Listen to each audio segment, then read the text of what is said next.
I welcome you all on the fourth part of this video, Jagadish Chandra Bose. We discussed so far about the mimosa plant, touch me not plant. Later, he discovered the existence of a nervous system in the plant by giving electric shock with an experiment carried out by galvanometer. Then he could find out when the electric shocks were being given to the plants as well as its leaves, how could be the stimulation, what could be the response. So these were the things he wanted to prove.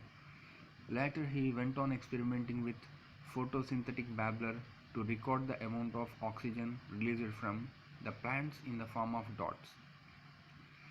Then, as I told you in the beginning of the lesson, he devised photosynthetic babbler through which he could record the dots of the oxygen released by the greenish leaves.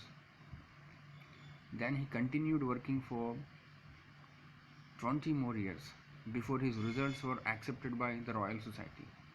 So this shows what kind of a man of a determination Bose was, because he had been doing the experiment around 20 years, but he couldn't get the fame in the London Royal Society. Then after 20 years of the hard work, all the efforts and all the efforts as well as his thinking and his determination, his writings, everything were accepted, but he needed more than 20 years. That is the thing we have to learn from him. Okay? To become a scientist, to become a worthiest personality, we have to invest time. Then moreover, he devised a resonant recorder and the oscillating recorder. After a long time, his findings were published and was rewarded a fellowship at a Royal Society in 1920. Even he could devise a resonant recorder and oscillating recorder. Okay?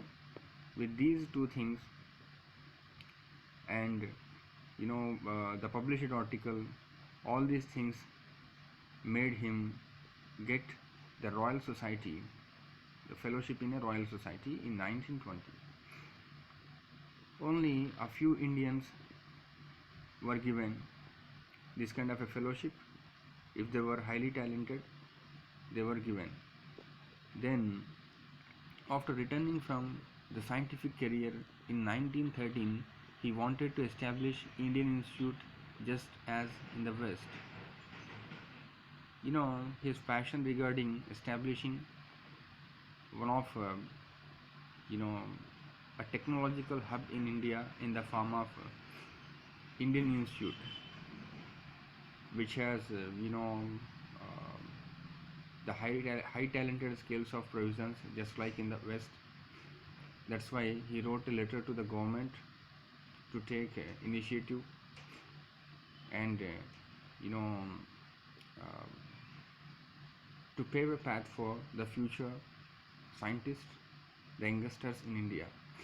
His dream came true with the initiative of Calcutta government